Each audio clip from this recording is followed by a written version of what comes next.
Está começando mais um Pod Zoe. Onde eu e você falamos sobre a vida de Deus. Pra quem não sabe, esse é o significado de Zoe.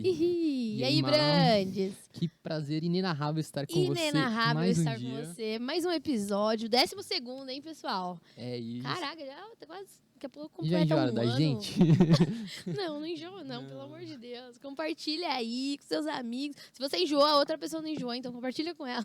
Exato. É isso. É isso. E hoje a gente tá aqui pra discutir um tema muito legal. Discutir não, né? Aprender, né? Exato. Nós somos um pouco leigos. Ó, só pra vocês terem uma ideia, a gente sentou aqui com ele pra falar 5 minutos e entender e já tivemos uma aula. Então vai ser muito bom. Então vai ser uma aula, não esse episódio, é só uma aula. É isso. E Má, com quem nós estamos hoje? Nós estamos com o Jonathan. Seja bem-vindo. Obrigado, gente. Prazer te ter aqui. Prazer ter aqui. Obrigado por aceitar o convite, por dispor do seu tempo, né, para estar aqui com a gente. Exato. E a gente quer aprender com você, sugar aquilo que você tem de conhecimento e que as pessoas de casa também sejam edificadas. Exato, Perfeito. exato. Mas antes, se apresente para nós, a gente te conhecer um pouquinho mais, galera de casa te conhecer um pouco mais. Perfeito, vamos lá. Primeiro, eu que fico honrado com o convite, né?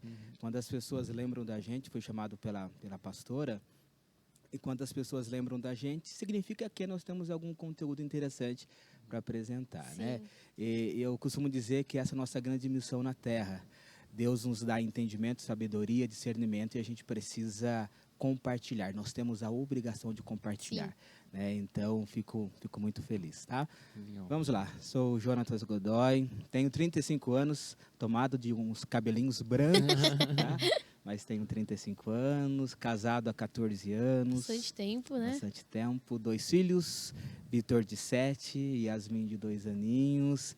E aí eu tenho algumas posições que eu assumi dentro do município de Vinhedo, né? Não sei se vocês querem que eu fale um pouquinho. Pode falar, já. vai, se apresenta aí. Fui conselheiro tutelar durante 6 anos, mas antes disso me aventurei em muitas outras coisas, né? Desde ajudante de pedreiro, auxiliar de pintor, serralheiro, trabalhei em indústria também. Tudo. E aí depois eu fui me aventurar um pouquinho na questão de direito, né? Direito da criança e do adolescente, que é o conselho tutelar. 6 anos, tive algumas experiências na área do autismo de alto funcionamento também.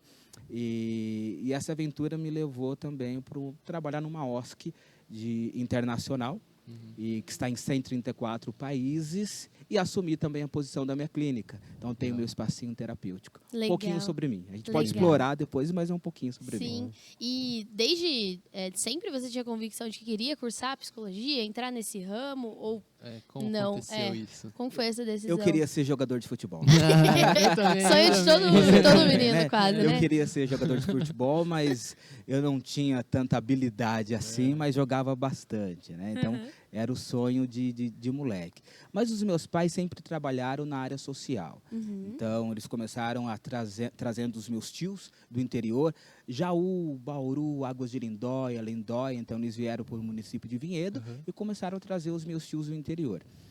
E nessa questão de ajudar, cuidar de pessoas, os meus pais começaram a acolher crianças em vulnerabilidade dentro de casa. Acolheu 1, acolheu 2, acolheu 3, acolheu 4. E aí, quando nós tomamos conta, eu estava com 12 crianças dentro de casa, junto com os meus pais. Eu tinha por volta dos meus 15 anos, mais ou menos, 15, 14 na adolescência anos. ali. Na adolescência, e foi um pouquinho que eu estava comentando com vocês, né? Eu tinha tudo meu. Eu tinha os meus calçados, eu tinha o meu quarto, eu tinha as minhas roupas, tudo compradinho em loja e tudo mais. E quando os meus pais começam com essa missão de acolher crianças dentro de casa, aí não passa a ser apenas do Jonatas ou da Ana Cláudia, que é a minha irmã biológica, passa a ser de todos. E os meus pais tiveram uma questão jurídica, então, ou as crianças estivessem em um abrigo, porque eles não poderiam estar dentro de casa, e aí teve um juiz do município de Vinhedo que começou a dar a guarda temporária, guarda definitiva e adoção. A guarda definitiva é uma espécie de adoção também, né? E aí começou a dar guarda para os meus pais. Então, eu costumo dizer que eu tenho 12 irmãos adotivos, porque são 12 guardas definitivas para os meus pais. Então, aí eu vou dividindo o espaço com eles e a área social ela começa a crescer. O desejo de ajudar pessoas começa a crescer no meu coração com 15, 16 anos de idade. Então, com 18, eu já estava convicto que eu queria ser psicólogo. Que legal. Ingressei na área da psicologia e aqui estou. E aí foi. Que legal. E as crianças, seus irmãos adotivos, eram todos menores? Ou ali na mesma faixa etária? Tinha maiores, menores? Nós tivemos várias experiências em questão de faixa etária, né, idade. Então, desde os 12, 14, 15 anos e com um dia de vida. Nossa! Então, nós tivemos várias experiências. Desde bebezinho, criancinha, até adolescente, até os maiores. Nossa, super introduzido ali, né? Já. E você tem contato com eles até hoje? Sim, sim. Que legal. Eu frequento a Igreja Nova Aliança, então alguns deles estão inseridos, outros estão espalhados aí pelo Brasil, né? Mas então outros voltaram para a família biológica, foram cuidar do pai, da mãe, da avó. Então tem uma irmã minha que ela está em Manaus. Nossa. Né? A Adriana está em Manaus. Então foi viver a vida dela, próximo da família. Que legal. Mas o contato se manteve ali entre vocês, o contato se manteve. Legal. Se mantém ainda, né? Legal.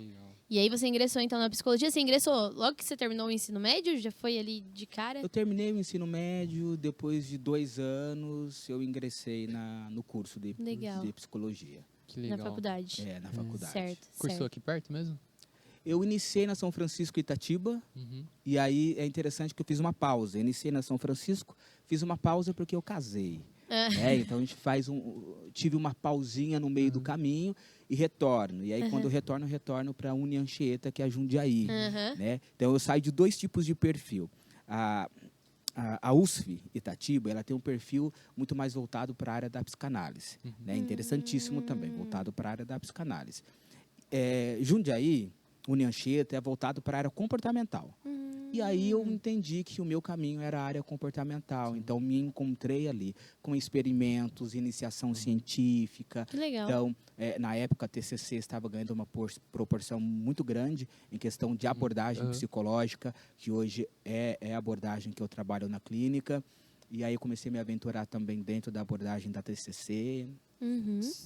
Quando você foi para a Uni Anchieta, você já sabia disso ou não? Não.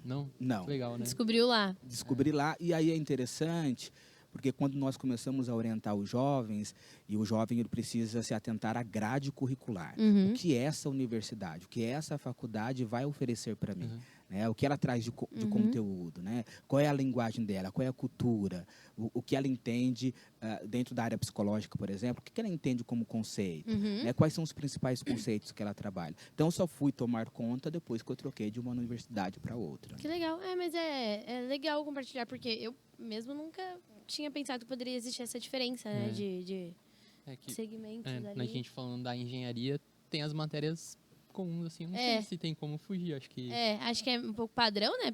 Ali o ciclo básico. Isso. Mas é legal essa distinção, assim mesmo, de análise, para ver, né? Onde mais você se encaixa, onde vai, enfim, te agregar, né? Dentro das 2 universidades, nós aprendemos todos os conteúdos, né? Então, ela não muda. Existe uma grade curricular de uma universidade para outra, às vezes vai mudar alguns tipos de conceito, uma coisinha ou outra, mas ela não pode fugir dentro de um currículo escolar. Né? Mas o que direciona também é a linguagem dos professores.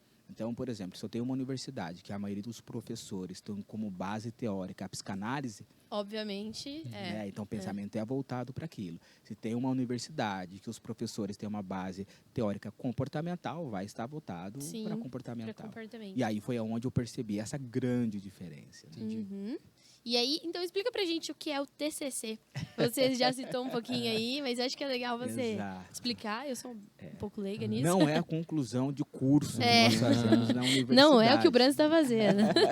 Exato. Terapia cognitiva comportamental. Então, nós resumimos esse palavrão, literalmente falando. Então, nós usamos as iniciais. TCC. Tá? Então, hoje é uma abordagem que ela tem um trabalho rápido, uma abordagem rápida para solucionar alguns tipos de conflitos emocionais, né? Seja as crises, ansiedade, sintomas depressivos. Então, a linguagem da TCC é uma linguagem um pouquinho mais rápida, né? Não significa que ela é a melhor. Eu poderia aqui vender o meu peixe, dizer que ela é a melhor. Eu gosto muito, inclusive. mas ela é uma abordagem que ela tem um princípio um pouquinho mais rápido, a gente chama até de terapia breve. Tá? Então, ela identifica a situação, identifica o problema, a queixa psicológica, e ela tem um trabalho um pouquinho mais rápido na resolução daquele problema. Entendi. Não significa que é a melhor. Então, por exemplo, dentro de hospitais, utiliza TCC. Por quê? Eu estou lá com o paciente em fase terminal. E eu vou trabalhar com ele, inclusive, porque ele está em fase terminal. Eu vou trabalhar com a família, porque a família está vivenciando o processo de luto daquele paciente que está em fase terminal. Eu vou fazer a abordagem da psicanálise, que vai voltar para o passado, vai ter alguns conceitos. Né? Então, o conceito é diferente. Então, a TCC é o que se encaixa para alguns tipos de situações e conflitos psicológicos. Entendi, ela é mais direta ali, né? Exatamente. Entendi. Legal, Exatamente. Não sabia. Então, existe a TCC, a psicanálise, tem mais outras? Nós temos, tem nós várias, né? Nós temos a fenomenologia, então aí nós resumimos também que é a feno, nós temos a Gestalt, interessantíssima, gosto muito. Já ouvi falar já dessa. A Gestalt. Me chama atenção. Ela, de uma forma muito simples, eu também não vou me aprofundar, porque não é a minha área de atuação, que não é TCC, mas, por exemplo, a Gestalt tem um trabalho interessante, que é trabalhar o todo. Então, ela observa o indivíduo como um todo. Mas o indivíduo é apenas o todo? Não, ele é as partes. Então, ele trabalha o todo, mas ele consegue fazer a divisão das partes do todo para trabalhar de forma isolada. Que legal. Ok, essa aqui é uma caneca. Ok, é o todo, é uma caneca. Mas essa caneca foi constituída através do quê? Quantas coisas compõem essa caneca? Então, isso aqui são as partes. Então, ela é uma caneca, numa definição real, chegou aqui no critério final dela, que é exercer a função de ser caneca. Então, exerço a função de ser uma pessoa. Mas quais são as partes do meu todo? Então, a Gestalt é uma abordagem que eu gosto bastante. Não vou me aventurar aqui para não falar coisas errôneas referente à abordagem, tá? Mas de uma forma muito simples de entender a Gestalt. Legal, muito bom. Muito bom. Psicologia é um lugar muito amplo, né? Exato. Então, é um universo muito grande. Então, aí agora você atua como psicólogo clínico, né? Você também. Citou. Também, Conta aí no que você tem atuado agora. Também. Eu tive uma trajetória. Então, fiquei por volta de 6 anos como conselheiro tutelar.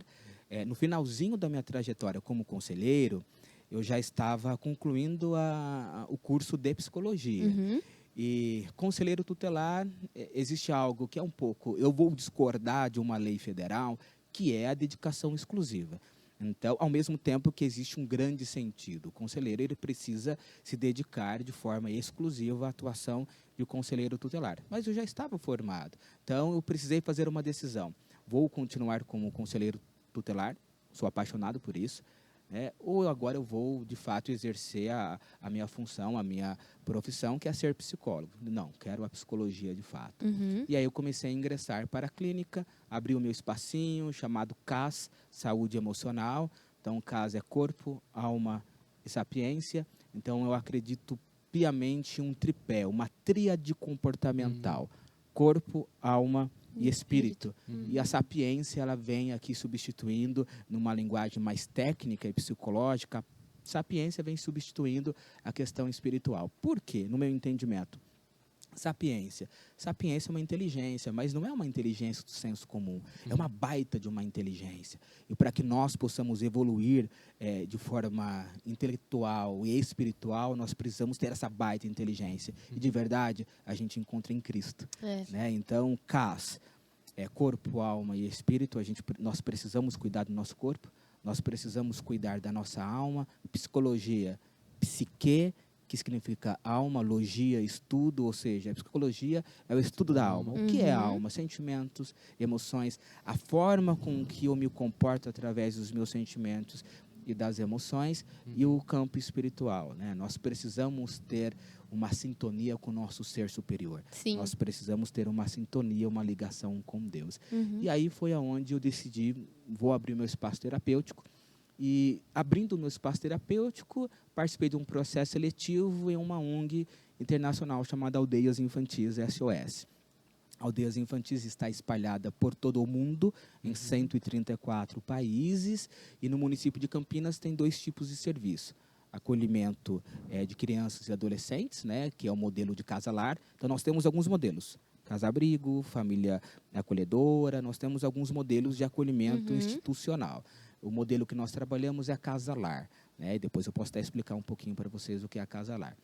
E aí eu participo de um processo seletivo, então eu trabalho de forma mútua, na OSC e também na clínica. Então, na OSC eu atuo como coordenador, fui psicólogo técnico e recebi aí um convite para estar como coordenador. Legal. Então, hoje sou coordenador da organização e também psicólogo clínico. Que legal.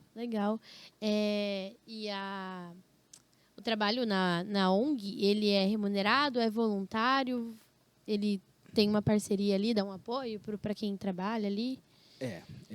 Nós recebemos uma contrapartida do município, né? Então, o município de Campinas. Então, existe um chamamento municipal e as OSCs, elas se inscrevem nesse chamamento e elas mostram que elas têm a capacidade de exercer ali a função do que o edital está solicitando. Né? Entendi. Elas conseguem cumprir com o critério. Então, a partir deste momento, ela recebe uma contrapartida do município. Então, o município faz o repasse financeiro para fazer o pagamento dos profissionais, para fazer a compra das necessidades para as crianças que estão acolhidas. Que legal. Então, é uma parceria ali com o município. Exato. E do conselho... Aí nós chamamos que é o terceiro setor. Então, é o terceiro. OSC, as organizações, é o terceiro setor. No caso de conselheiro tutelar, eu tenho uma dúvida. Esqueci de perguntar quando você estava falando. Quem se candidata para conselho tutelar precisa estar vinculado em alguma área da criança ali, sei lá, ser um pedagogo ou ser um psicólogo, ou não necessariamente precisa estar envolvido ali na área? Falo de estudo, assim. Nós temos uma questão do processo eletivo do Conselho Tutelar. Cada município tem um pensamento referente às pessoas se candidatar. O município de Vinhedo, eles pedem que a pessoa tenha no mínimo 2 anos. Então, no mínimo de 2 anos, ela tem que ter uma experiência na área da infância e juventude, né, com crianças e adolescentes. Pode ser uma experiência que a igreja, por exemplo, consiga confirmar. Ela trabalha com as crianças, os adolescentes na igreja, legal. enfim. Entendi. Então, precisa ter. Não precisa de formação. Vinhedo agora, o processo eletivo deste ano, ele traz algumas exigências. Então, precisa ter algum tipo de formação. Antigamente não precisava, porque o Conselho Tutelar ele é formado pela sociedade. Tá? Então, é uma organização da sociedade. Então, vai ter aquelas pessoas que fazem a proteção de crianças e adolescentes, mas que não têm um diploma. Então, significa que ela não tem a capacidade? Então, ela tem a capacidade, mas ela não tem um diploma, ela não tem uma formação. Mas como nós estamos avançando muito na questão do direito, graças a Deus por isso, então hoje existe uma exigência, pelo menos no município de Vinhedo, né, de que a pessoa tenha minimamente uma formação. Legal. Entendi. Você falou que é apaixonado por essa área. Você pode falar um pouquinho da função do como que é a atuação do conselho? Como ele trabalha? Eu sou bem leigo, né, nessa parte, não sei exatamente a função. Perfeito. De fato, eu sou apaixonado pelo Conselho Tutelar, né? Pela função de ser conselheiro. Nós temos uma lei federal, né, que é o Estatuto da Criança e do Adolescente, que é o ECA, conhecido como ECA. E o ECA ele traz alguns princípios básicos, ou seja, leis federais. Então, leis que garantem alguns acessos e algumas proteções que garantem o direito da criança e do adolescente. Então, vamos lá. Qual é a função primária do Conselho Tutelar? Fazer com que os direitos, de fato, sejam cumpridos. Entendi. Então, essa é a função primordial do conselheiro. Né? Então, por exemplo, vou dar um exemplo aqui. A criança que não tem vaga na creche. Tá? É direito de quem? Da criança. E é dever de quem? Do município. O município precisa fazer com que as crianças tenham acesso à creche. Quando essa vaga ela é negada, aí é quando entra o papel do Conselho Tutelar. Então, ele vai ter uma conversa com o município para que aquele direito não seja violado. É um direito violado. Direito à escola, direito à convivência familiar, direito à saúde, direito à profissionalização. Então, são vários direitos que o conselheiro tutelar ele faz com que, espera aí, existe algo errado com essa criança, existe algo errado dentro do direito básico da criança e do adolescente. A gente costuma dizer que ele é um corregedor de direitos. É como se fosse o PROCON da criança e do adolescente. Você foi lá e comprou o teu aparelho celular. E aí ele não funciona, você vai até a loja, porque é o primeiro lugar que você vai. Vou até a loja e vou reclamar. Olha, não tenho o que eu fazer por você. Espera aí, mas vai fazer 6 meses, como você não tem? Para onde que você vai agora? Procon. Tá? Porque existe um direito do consumidor e ele não está sendo cumprido. A mesma coisa na questão da área da criança e do adolescente. Existe um direito, ele não está sendo cumprido, então eu vou solicitar o direito. Vou até a saúde, vou até a educação, e quando o direito é negado, aonde eu vou recorrer? O conselho. Conselho tutelar. Legal. De uma forma muito simples, para que possamos entender e se isentarmos de questões técnicas, né, e de artigos, de uma forma mais simples para entendermos. Muito bom. E isso embasa muitas áreas. É porque quando geralmente eu, né, tenho leiga, quando a gente fala sobre conselho, às vezes a gente associa somente a maus tratos, né, abusos, etc. Mas também tem toda essa outra questão, né, de direito mesmo, de estudo, de saúde, enfim, de todas as coisas ali. Sim, são porque necessárias, né? quando o direito não é cumprido, existe uma violação. E a violação não é apenas o abuso sexual, né? A violação é não conseguir o acesso à escola, à creche, à saúde. Então, é uma violação do direito. O direito foi violado. Então, ele é bem mais amplo do que apenas um maltrato, como a gente diz. Legal, é legal falar sobre isso. Eu mesmo tinha bem leiga no assunto, pensava, óbvio, que o Conselho Tutelar tem o papel importante, mas eu pensava muito relacionado a abusos, enfim, esses casos assim, né? Mas é um todo mesmo, né? Um contexto, tudo aquilo que a lei aborda, o Conselho Tutelar está ali para que aquilo aconteça, né? Para garantir, exato. Legal. É a ponte entre o município, enfim, e as pessoas, né? Ali, as crianças. Legal. Eu vou... Na realidade, não acaba sendo a ponte. Por quê?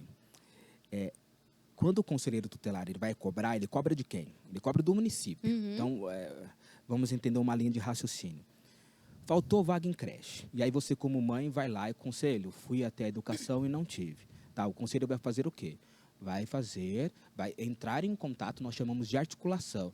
Secretaria, o que está acontecendo? E a vaga? Olha, eu não tenho de fato. Tá bom. Então, o que o conselheiro tutelar precisa fazer? Uma requisição. Tá? Então, eu faço uma requisição informando que o direito está violado, Secretaria de Educação, estou requisitando a vaga.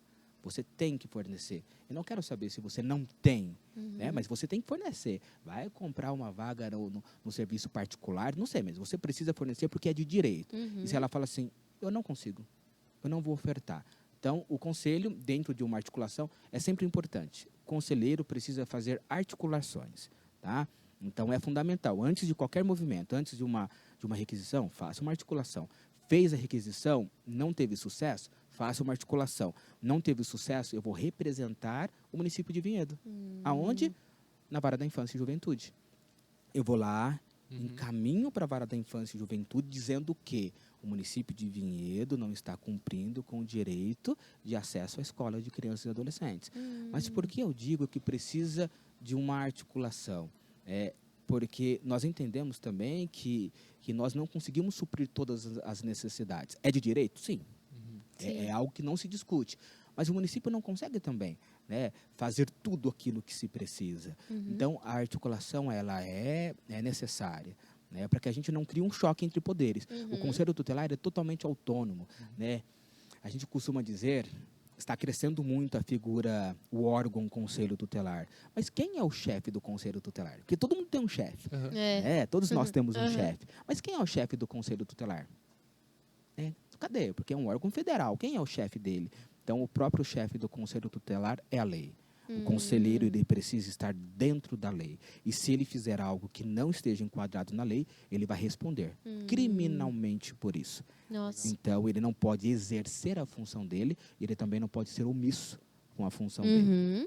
Nossa, muito, muito abrangente. Muito bom, muito bom. Aí, voltando para a ONG, você disse que poderia explicar um pouquinho para a gente sobre Casalar, você disse, né? Exato. Conta para a gente como é. Nós temos alguns modelos de acolhimento. Então, nós temos o mais conhecido, que são os abrigos, né? Abrigo municipal, inclusive Vinhedo tem um abrigo municipal. Todas as vezes que o direito de uma criança é violada e que a família de origem não consegue dar o suporte para aquela violação de direito, nós vamos aqui sempre lembrar, né? Criança precisa estar no seio da família. Criança precisa estar com a família. ponto. Mas quando a família não consegue dar o suporte necessário para aquela violação de direito, essa criança ela é retirada do seu seio familiar, retirada da tua família e ela é acolhida em uma instituição. Tá? Então, é acolhida numa casa-abrigo ou em uma casa-lar. O modelo que nós trabalhamos, as aldeias infantis, é um modelo de casa-lar. Como que funciona esse modelo? Nos abrigos, por ser algo mais comunitário, vamos assim dizer, ele perde um pouco da particularidade de cada criança, né? Tudo é dividido, tudo é compartilhado, todo mundo usa junto as coisas. O modelo casa-lar é um modelo totalmente diferente. Nós respeitamos a individualidade de cada criança. Legal. Né? Nós respeitamos a individualidade. Dentro da casa-lar, nós também temos a mãe social. Então, a mãe social é responsável de fazer o contorno do desenvolvimento daquela criança. Então, ela vem com várias queixas, né, comportamentais, com várias violências sofridas, e aí ela precisa ser trabalhada. Nós falamos que é o ressignificar, ela precisa ser ressignificada. E é esse trabalho que a gente faz no modelo de casa-lar, observando a particularidade, né, o ato singular de cada criança, respeitando isso e trabalhando de uma forma muito exclusiva. O que é dela, o tênis que é dela, a roupa que é dela, o aniversário que é dela. Nós não fazemos aniversário coletivo. Comunitário ali, né? Não existe isso, comunitário. É o aniversário dela, Legal. com o tema que ela quer, Legal. com a bexiga que ela quer. Muito né? bom. Porque nós queremos mostrar para a criança o que de fato é estar em família. Né? Por mais que ela não esteja inserida na família de origem dela, ela não está com o pai, não está com a mãe, mas nós não vamos perder esse olhar família, né, que é primordial. Muito legal, muito importante mesmo, né? Sim. E eles moram lá? Eles ficam residem. Entendi. Eles estão acolhidos, né? Eles estão sob medida de proteção. Tá? Então, proteção do Estado, o Estado passa isso para o município trabalha a proteção da criança e do adolescente. Então, ou eles vão morar no abrigo, ou eles vão morar na casa-lar. Então, eles residem, moram lá durante um período, né? Porque o nosso trabalho é fazer com que essa criança esteja apta para retornar para a família. Então, nós trabalhamos a criança e nós trabalhamos a família. A família precisa cumprir com alguns combinados, né? Ela precisa entender... Tem todo um processo, né? Precisa entender que ela estava violando um direito, ou a criança estava sendo violada, ou a mãe não estava tendo condições necessárias de entender que aquilo era uma violação. Tem mãe que não consegue entender. Né, passa por vários desafios da vida, ela está tão inserida numa violação de direito que ela não consegue perceber. Para ela é normal, né? Ela é normal. E a gente faz esse trabalho de ressignificar. Mostrar para ela, olha, não é normal. Né, vamos trabalhar isso. Né, vamos ressignificar, vamos fazer de novo, vamos começar do zero. Então, esse é o nosso trabalho. Então, a criança ela precisa retornar para a família. Né, ou precisa assumir a autonomia da vida adulta e começar a desenvolver algumas habilidades. Legal. Muito bom. Muito bom mesmo. E então, aí você, paralelamente, então, atua na ONG como coordenador, né? E atende na sua clínica também. Perfeito. Pessoas, enfim, você falou que é uma faixa etária bem grande, né? Desde adultos até adolescentes, crianças. Conta um pouquinho como que é esses atendimentos. Você trabalha com mais psicólogos junto com você na clínica ou é você? Eu tinha um espaço terapêutico um pouquinho mais amplo. Então, 4 psicólogos, nutricionista. Então, até hoje eu tenho uma parceria com um psiquiatra. Então, era um pouquinho mais amplo. Mas quando eu assumo a coordenação da aldeias infantis, então eu preciso me dedicar a aldeias infantis. Então, quando acaba o meu expediente, porque coordenador não acaba expediente, né? Então, ele tem que estar 100% voltado para aquele fim. Mas aí, quando encerro meu expediente, aí eu vou para a clínica. Então, eu enxugo aquele modelo que eu tinha antigamente com outros profissionais e hoje eu tenho o meu espaço. Então, tenho a minha sala, só eu que atuo, tenho uma psicopedagoga que faz um trabalho junto comigo, mas são só nós dois. Então, legal. Hoje não é tão amplo. Faço atendimento com crianças, mas bem raramente. Porque a criança tem um trabalho lúdico, né? Então, você precisa ter um trabalho bem elaborado. Então, nós precisamos entender que nós não fazemos de tudo. Existem outras pessoas que vai ter um trabalho diferenciado, né? Um trabalho melhor. E, às vezes, a gente tem essa dificuldade de entender que o outro ter um trabalho melhor. Então, hoje, raramente eu faço atendimento com crianças. Então, eu indico para outros profissionais e fico mais voltado para a área da adolescência, juventude, adultos e casais. E terapia familiar também. Legal. Que é o que eu faço bastante, terapia Legal. familiar. Legal. Tem até aquela historinha do cara que faz de tudo, tipo, eu canto, danço e tal. Nossa, mas Qual o segredo? qual o segredo? Você faz tudo? Eu faço tudo mal. Faz tudo mal feito. Exato. E nós precisamos ter essa consciência. Poxa, esse tipo de trabalho eu não consigo, mas existe uma outra pessoa que consegue. Que tem essa graça, né? No início da minha jornada como psicólogo, eu trabalhava com autistas de alto funcionamento. Antigamente a nomenclatura para isso era Asperger, né? E hoje ela veio saindo essa nomenclatura, e nós temos outras nomenclaturas, né? O DSM mudou, veio com uma linguagem diferente, inclusive para que consiga ter a identificação certa, inclusive na questão do espectro autista, mas é uma abordagem que de fato não domino. Então, precisa ter alguém específico que faça aquele tipo de trabalho. Nós precisamos fazer isso porque a nossa responsabilidade é com o outro, é com vidas. E nós precisamos ter muitos responsáveis. Né? Tem que entender qual é a sua área e atuar ali com perfeição mesmo, né?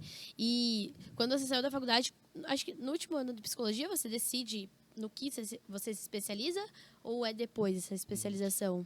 Nos 2 últimos anos. Nos 2 últimos. Porque nós fazemos também a residência, o atendimento clínico dentro da universidade. Então, nos 2 últimos anos, eu começo a ficar mais próximo da abordagem que eu decido como carreira, e aí eu vou estudar de uma forma muito mais afinco, de uma forma muito mais profunda, aquela abordagem.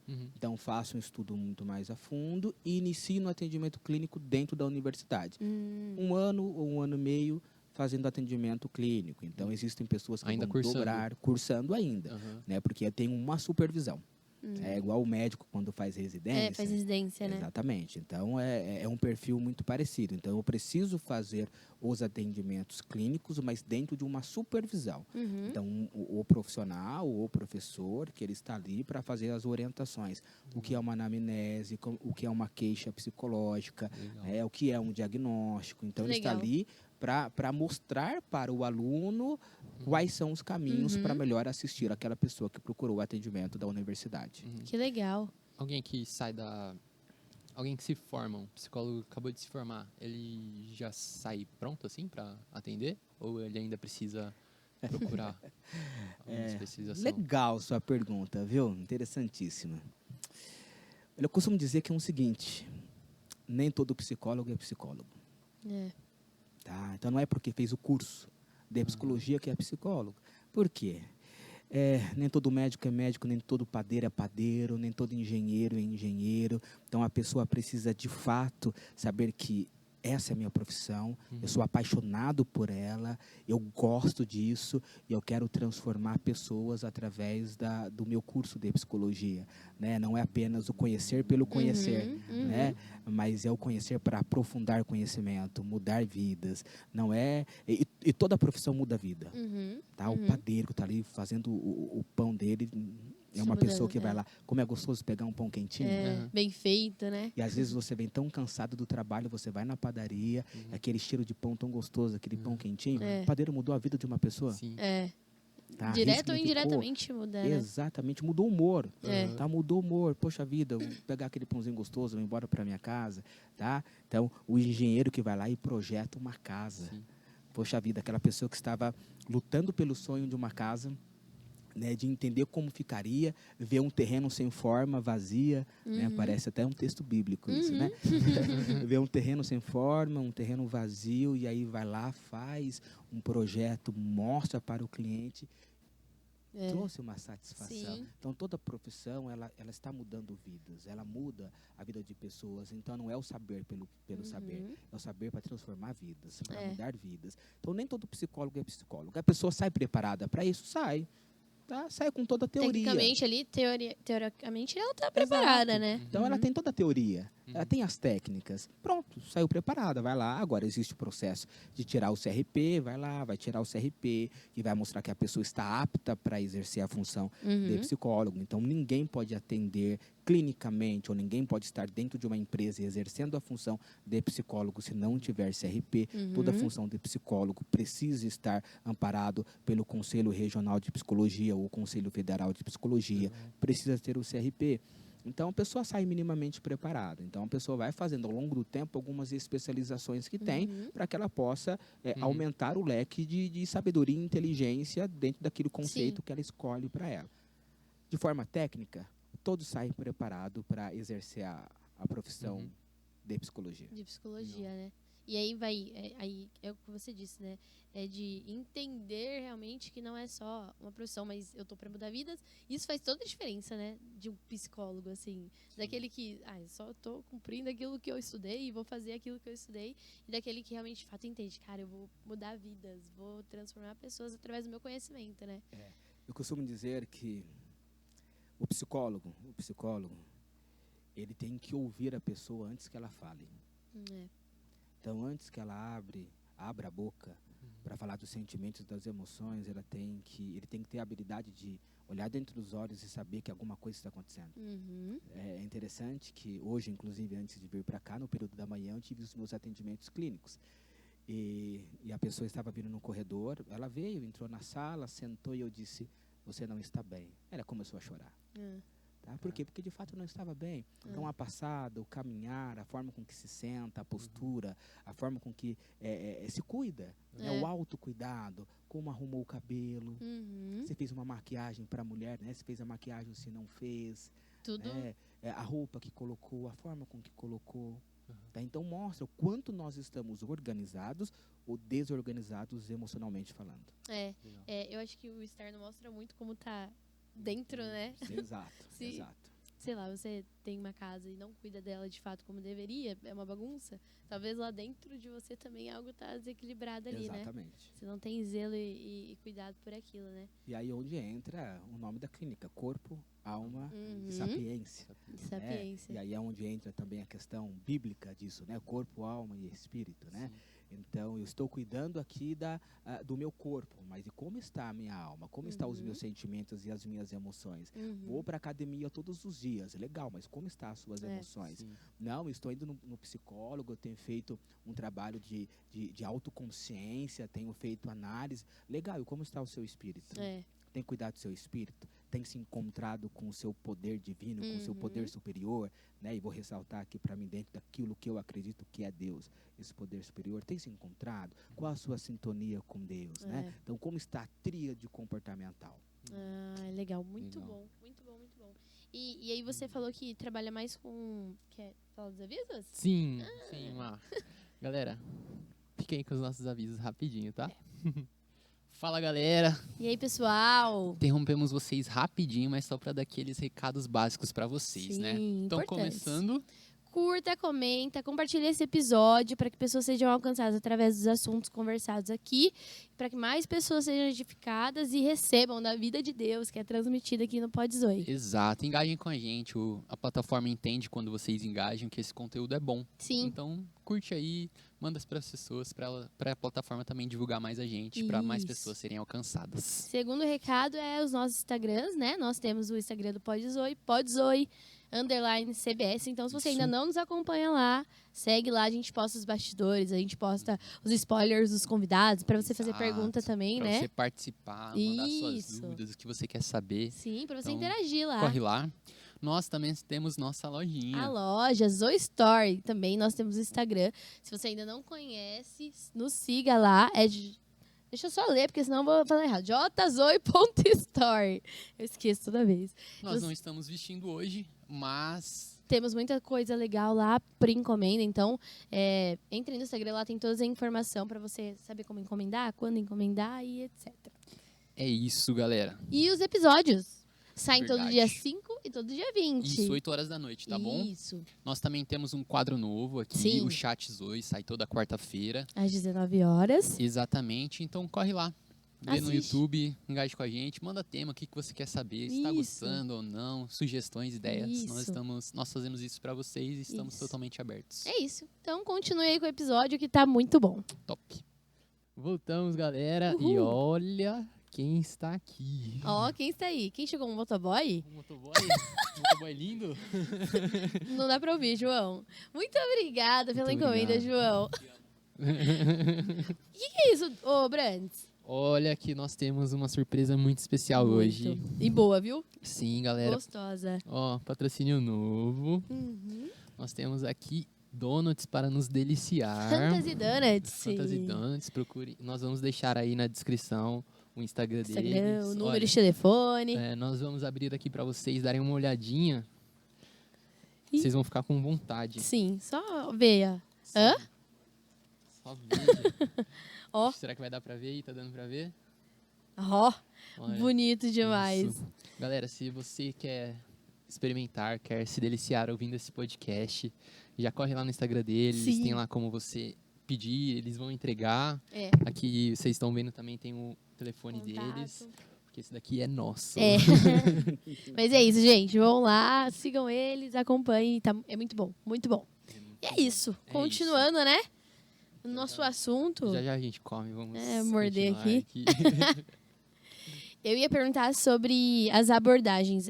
Abordagem não, na verdade, você falou que trabalha bastante com crise de ansiedade e com a depressão ali, né? Como que funciona? A pessoa não chega falando que ela tem crise de ansiedade, nem que ela está depressiva, né? É toda uma abordagem até você chegar, de fato, no problema, né? Como que funciona essas abordagens? Como você identifica? Como trabalha isso? Como talvez algum sinal que alguém aí de casa, ou às vezes a gente está sentindo e pode ser um indício para algo, para que a gente procure ajuda? Como funciona? Perfeito. Tem 2 pontos. Eu gosto muito de falar sobre isso e, ao mesmo tempo, tomo muito cuidado. Por quê? Porque nós temos um costume grande de tudo aquilo que o outro traz como dificuldade, a gente falar que é nosso. Poxa, é meu. Ih, nossa, eu sinto isso. Nossa, é verdade, isso daí é meu. Tá? E, às vezes, é algo normal e comum que nós estamos passando, só que a gente veste aquela roupagem de algo que não é nosso e nós tornamos nós. Né? Mas vamos lá. O cliente, ele chega, e dentro da minha abordagem, eu não costumo dizer cliente, na realidade, eu falo que eu não costumo dizer que é paciente. Então, são clientes, tá? Quando se torna um paciente? Quando existe um diagnóstico. Então, a pessoa vem com um diagnóstico. Ele é um paciente, tá? Porque ele tá com um diagnóstico, Já tem algo tá? ali. Seja o borderline, o autismo, por exemplo, existe um diagnóstico que o trabalho precisa ter uma intervenção diferenciada. Ok. Então, ele se torna o meu paciente. Fora isso, ele é cliente. Por que cliente? Porque eu vou trabalhar com gestão das emoções. Tá? Então, eu faço a gestão das emoções para que o cliente consiga identificar os sentimentos, identificar as emoções e melhor se comportar a partir daí. Ok? Quando o cliente chega, eu faço uma anamnese. Então, a anamnese que eu costumo fazer com os meus clientes, ela tem aí por volta de umas 12 páginas. Então, eu faço uma coleta. Anamnese. O que é anamnese? Uma coleta de dados. Tá? Então, eu pego todos os tipos de dados possíveis. Tá? Então, como que ele funciona no trabalho, como que funciona dentro de casa, se é casado, se não é, quantas vezes casou, né? Quantas vezes descasou, que a gente brinca, né? Então, quantos filhos tem, foi criado pela avó, não foi criado pela avó. Então, eu faço todo um traçado da vida daquela pessoa, que é a anamnese, a coleta de dados, para melhor entender aquela pessoa. Dentro da anamnese, eu tenho algumas perguntas específicas. Então, vamos lá. Sente tremores? Você tem tremores? Tem uma dor, um desconforto na barriga? Tenho tremores, eu tenho desconforto na barriga. É com frequência? Sim. Todos os dias eu tenho um desconforto, eu tenho uma azia. E você tem palpitações? Tenho palpitações. Falta de ar? Sim. Respiração curta? Sim. Tem medo de morrer? Nossa, eu tenho. Tenho um medo enorme. Opa, o que o psicólogo está identificando aí? Que existe uma possível crise de ansiedade já instalada que a pessoa não consegue perceber. Então, talvez exista uma crise de ansiedade. Isso é suficiente? Não, não é suficiente. Tá? Eu não vou ficar aqui no campo da hipótese. Eu preciso ter ferramentas apropriadas para melhor identificar. Ok? Então, existem as ferramentas. Então, dentro da minha abordagem, eu utilizo o BAI-BDI. São escalas de ansiedade e escala de sintomas depressivos, escala de depressão. Dentro dessas escalas, eu vou estar determinando se aquela pessoa, se o cliente, se o paciente, qual é a intensidade daquela crise de ansiedade, tá? Qual é a intensidade daqueles sintomas depressivos? São apenas sintomas depressivos, aquela pessoa está deprimida ou aquela pessoa está com depressão? Nem toda tristeza é depressão. É importante ter Então, essa nem toda diferença, né? tristeza é depressão. Então, eu vou identificar qual é o grau que essa pessoa está, qual é a intensidade daquele sintoma depressivo. Poxa, ele está com um sintoma depressivo severa. Ok, severa intervenção psiquiátrica. Né? Um medicamento para ajustar emocionalmente aquela pessoa, para que aquela pessoa consiga se cuidar. E aí eu gosto de fazer esse paralelo, inclusive, com o sistema religioso, com a igreja. Existe o campo espiritual, que sou apaixonado por ele, né? Mas existe o campo das emoções, o campo comportamental. E eu não posso rejeitar esse campo Sim, até ia fazer uma pergunta dentro disso, né? Porque, às vezes, as pessoas aceitarem que precisam de medicamento, talvez tenha até um preconceito formado que, sei lá, então é porque Deus não é suficiente para mim, tipo, não confio em Deus, né? Mas que Deus também está nisso, né? Deus nos deu a sabedoria para fazer esse remédio e nós precisamos disso, né? Sim. Acho que você deve ter encontrado isso já, Sim. né? Das pessoas. E muito. Olha só, você vai lá, gosta de tomate?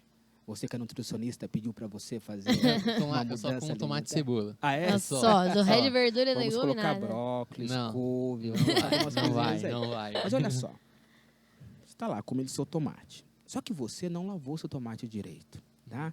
Para que o processo da colheita, o processo de fazer com que o tomate chegue a ponto de venda, existem alguns agrotóxicos que são necessários para fazer com que ele consiga resistir a algumas pragas, alguns insetos. Ok, só que você não lavou o tomate direito. Você acreditou que a pessoa que está vendendo fez a higienização correta. E aí você, ao longo do tempo, vai consumindo. Não é só o tomate, qualquer outro tipo de verdura, legumes, leguminosos, né? Qualquer outro tipo, ou qualquer outro tipo de alimento. Você não teve uma prevenção antes de comer, ok? E aí você não percebe que aquela sua má higienização do alimento desenvolveu um câncer em você. Só que aí existe um médico que ele conseguiu descobrir uma fórmula e um remédio para trabalhar tá? A necessidade daquilo que você precisa. Aonde está Deus nisso? Se você comprou o seu tomate, se você não lavou o seu tomate, se você comeu de forma irresponsável, aonde está Deus aí?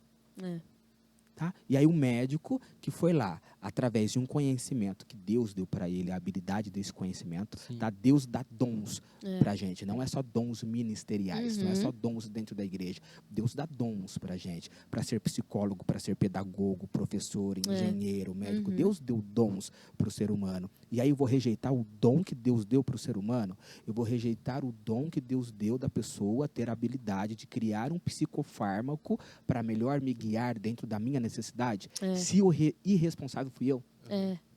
Né? E aí eu vou rejeitar aquilo. E às vezes as pessoas rejeitam isso dentro da igreja. Não precisa ir no psicólogo. Né? Não precisa ir ao psiquiatra. Não precisa tomar medicamento. Não, pelo contrário, precisa. O medicamento ele tem uma função de organizar internamente aquilo que está desorganizado. Tá bom? A sinapse, talvez os neurônios não estão acontecendo. Tá? Então, está morrendo o neurônio ao invés de nascer. Tá? Então, existe um medicamento que vai cuidar do cérebro, cuidar do sistema nervoso. Tá? Então, existe um medicamento para isso. Precisa tomar? Precisa. Tá? É a abordagem que eu tenho com meus clientes. Não quero tomar. Não precisa. Vamos entender o porquê você precisa. Vamos fazer uma leitura do seu comportamento. Olha, você está tendo crises, a crise vai fazer com que você tenha desmaios, você acaba sendo internada, você está tendo uma sensação de falta de ar que não existe, ela é psicológica, mas ela está trazendo condições anormais para o teu físico. Então, vamos tratar isso? Como você vai tratar? Intervenção medicamentosa. É assim que se trata. Só? Não. Terapia? Só? Não. Atividade física. Bora para atividade física. Está muito ligado, né? Está muito ligado. A atividade física não é uma terapia. Tá? Eu vejo as pessoas falando, estou aqui na minha terapia, atividade física. Não, isso não é terapia. Tá? Isso é uma qualidade de vida. Sim. Tá? Terapia com terapeuta, é com psicólogo.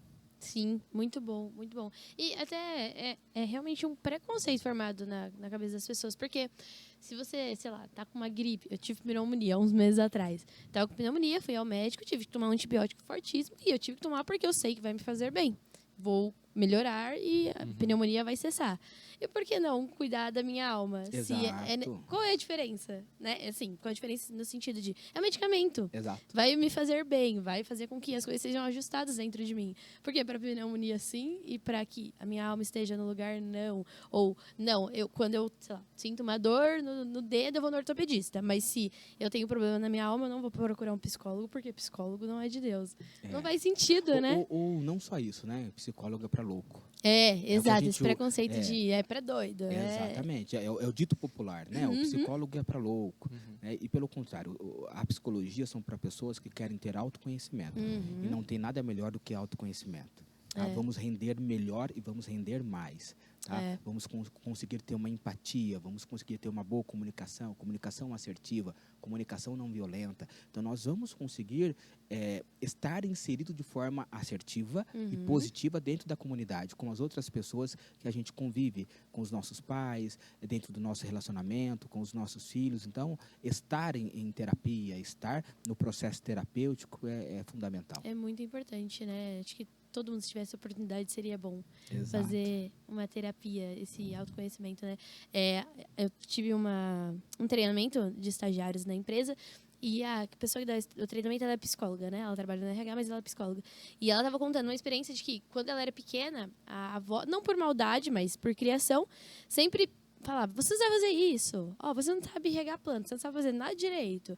E aquilo se formou dentro da cabeça de uma criança, cresceu, e ela, quando chegou na fase adulta, ela não conseguia trabalhar direito ou fazer as coisas direito porque sempre ecoava na cabeça dela. Você não sabe fazer as coisas, você não tem capacidade para fazer as coisas. Você precisa de outra pessoa para fazer por você porque você não pode. E aí ela foi entender, fazendo terapia, que era algo lá de trás, que prendia ela e ela não entendia o porquê ela tinha esses pensamentos. E assim, foi livre disso. E hoje é uma super profissional, super qualificada. E por conta de algo que foi marcado lá atrás e que ela precisava ser tratada. E através da psicologia ela foi livre disso, né? Então, tipo, me faz pensar muito a gente precisa cuidar da nossa alma. É muito importante. Tem coisas que a gente, às vezes, guarda até no subconsciente, a gente nem sabe que aquilo interfere, mas interfere de fato na nossa vida. Então, é muito legal. Que linguagem apropriada. Você é psicóloga? Falou muito bem, explicou muito bem, né? E aí eu vou acrescentar aquilo que você trouxe. Possivelmente ela tinha um tipo de crença, uma crença chamada desamparo. Tá? Nós temos alguns tipos de crenças: desamparo, desamor e desvalor. Tá? Então são os 3 tipos de crença, logicamente dentro da minha abordagem, ok? Eu vou falar mal, mas eu vou dizer que eu gosto ao mesmo tempo, tá? Os coachings da vida. Tá? Então por que eu vou falar mal, mas eu vou falar que eu gosto? Primeiro, o coach ele tem que ter uma baita de uma responsabilidade, né? Então coach que só é coach, tá? De verdade, descarta. Não é um bom coach, tá? É um charlatão, tá? O coach, ele precisa ter formação técnica. O psicólogo que é coach, o terapeuta que é coach, perfeito, excelente, tá? O CEO de uma empresa que é coach, perfeito. O cara fez um curso de administração, o cara fez isso, o cara fez aquilo, se formou, foi lá, se adaptou à linguagem do coach, vai desenvolver pessoas, vai trabalhar pessoas, tá? Então, nós precisamos, vou voltar na nossa fala anterior, nós precisamos aprender a ter responsabilidade com pessoas. E a linguagem que o coach acaba usando sobre as crenças, né? Que é uma linguagem da terapia cognitiva comportamental, é da TCC. Então, nós temos 3 tipos de crenças, tá? Então, a crença desamparo, desamor e desvalor. São os 3 tipos de crença. De uma forma muito rápida, vou tentar explicar cada uma delas, tá? Desamparo. Eu não vou conseguir, não vai dar certo. Nada que eu vou fazer vai dar certo. Eu não consigo. Não dá certo. Tudo que eu faço, olha só, está tudo dando errado, tá? Desamor. Eu não sou digno de amor. Ninguém vai me amar, ninguém me ama, ninguém me deseja. Eu sou indesejável. Desvalor, eu mereço morrer. Eu sou cruel, eu sou mau. Ok? São um tipo de crenças. Só que essas crenças, elas não são crenças tão visíveis. E aí é onde vem o trabalho e o esquema da terapia cognitiva comportamental, que nós chamamos, dentro de um modelo clínico de trabalho, nós chamamos de abordagem ABC. Tá? Um modelinho ABC. Ok. Eu tenho uma situação, não importa qual seja. Eu tenho uma situação. Essa situação, ela vai disparar um pensamento automático. Esse pensamento automático, ele dispara algumas reações do meu organismo. O pensamento vai disparar o comportamento, vai disparar as emoções e dispara a minha reação fisiológica. Ok? Vou dar um exemplo aqui com um cachorro, por exemplo. Você está na rua e você vê um cachorro enorme vindo na sua direção. Uma situação. Caminhando na rua e um cachorro enorme vindo na sua direção. Tá? Aí o seu primeiro pensamento, que nós chamamos de pensamento automático, é: vou morrer. Vai me destruir. Vai me atacar. Ok? Ok, foi um pensamento. Existem agora as respostas fisiológicas, sentimentos e emoções, e a resposta do comportamento. Fisiológica, eu começo a suar frio. Tá? Começa a dar um embrulho no meu estômago. O sentimento é um sentimento de desespero. O coração dispara. Tá? E aí o coração dispara através daquele sentimento. E o comportamento pode ser vários. Desmaiou. Tá? Correu, subiu na árvore. Tá? Pode ser vários. Chorou. Sentou. Paralisou. Ok. O cachorro passa e vai embora. Não fez nada. Tá? Por quê? Porque existe uma crença que me leva a um pensamento automático, e esse pensamento, ele dita uma regra do meu organismo, do meu corpo, dos meus sentimentos e, resultado final, do meu comportamento. Isso para tudo. A mãe gritou lá da cozinha: fulano, vem pra cá. Tá? O pensamento automático dele, ele já falou: ih, deu ruim. O que eu fiz dessa vez? É quando você chega lá, a mãe tinha um bombom para dar para você. Tá? Mas o pensamento automático dele levou ele a um tipo de reação, sentimentos e emoções fisiológicas e, por fim, comportamento. Na clínica, qual é o trabalho que eu faço? A pessoa tem que entender qual é o pensamento automático que está sendo disfuncional. Será que aquele pensamento é verdadeiro? Então, eu vou questionar o pensamento, eu não vou questionar a crença, porque a crença está enraizada, talvez de anos. Então, eu não consigo enfraquecer essa crença hoje, mas eu consigo trabalhar esse pensamento automático que está disfuncional. Como que eu faço? Com perguntas objetivas, para a pessoa entender que, poxa, não existe verdade nesse meu pensamento. Tá? E a pessoa consegue começar a desconstruir esse pensamento disfuncional para viver bem. Que legal, muito bom, muito bom. E foi exatamente isso que ela falou. Ela foi desconstruída e aí ela foi reconstruída. Para entender de fato que ela não era aquilo que os pensamentos traziam para ela, né? Remetiam à infância ali de que ela não era capaz. Sim. Muito bom, muito bom. Sim. É muito boa. Ô, Mal, eu queria entrar num assunto aqui. Vai, que na hora que ele me falou, eu já fiquei imaginando. Será que eu sou colérico? Será que eu sou É sanguíneo? verdade. Será que eu sou? Boa. Mas então, você falou que trabalha também com os temperamentos, é isso? Perfeito. Fala pra gente, conta um pouquinho o que é, né? A gente vê, pelo menos o que eu vejo é da internet. O pessoal fazendo meme, eu colérica, eu exato. problemática. Está numa crescente bastante esse tipo de fala, essa linguagem, né? As pessoas estão tentando se achar. Existem alguns modelinhos, né? Então, existe um modelinho que ele traz 4 tipos de temperamentos: colérico, fleumático, sanguíneo e melancólico. Eu trabalho dentro do perfil temperamental, que é um perfil cristão. Tá? Existe uma linguagem teórica, técnica, tá? É uma tese, e eu trabalho dentro de 5 tipos de temperamentos. Tá? E aí, com esses 4, eu incluo um novo, que é o supina. Na realidade, não fui eu que incluí, né? Foi o responsável da tese que inclui esse temperamento novo, que é o supina. Existem alguns modelos que dizem que a pessoa tem apenas um único tipo de temperamento, é o predominante e acabou, é aquele tipo de temperamento. Eu já discordo, né, fortemente, inclusive. Por quê? Porque nós nos comportamos de formas diferenciadas em cada modelo de vida. Tá? Então, lá no modelo de vida do meu trabalho, tem um tipo de comportamento. Nas minhas relações afetivas, eu tenho um outro tipo de comportamento. Tá? Então, dentro da abordagem desse questionário dos temperamentos, nós observamos inclusão, tá? Que é onde o temperamento predomina, controle e afeto. Ok? Então, eu posso ter um tipo de temperamento para cada área que eu acabei de mencionar, inclusão, controle e afeto, ou eu posso ter, de fato, o mesmo temperamento para todas essas áreas. E também vai fazer uma grande diferença o nível que eu estou dentro do meu temperamento. É um temperamento que me traz impulsividade, compulsividade. Então, o modelo que eu trabalho, ele consegue observar tudo isso. Estou compulsivo dentro do meu temperamento, estou impulsivo dentro do meu temperamento. Então, nós observamos o quanto a pessoa é sanguínea, o quanto é colérico, melancólico, fleumático, supina, e como ela desenvolve dentro de cada área, inclusão, controle e afeto, tá? E aí eu dei o exemplo, né? Às vezes você conhece aquela pessoa que você tem raiva de trabalhar com ela. Uma pessoa totalmente sistemática, chata, e você não consegue trabalhar com essa pessoa. Só que quando você sai do ambiente de trabalho, parece que a pessoa se transforma. É uma outra pessoa. E calma, não é um diagnóstico, tá? Não é bipolaridade, ela não se transformou, tá? Não, quando ela sai nas relações que ela tem com as demais pessoas, relações sociais ou relações amorosas, existe um outro tipo de temperamento que é predominante. E aquele tipo de temperamento guia ela para uma situação diferenciada. Já trabalhei com várias pessoas assim, né?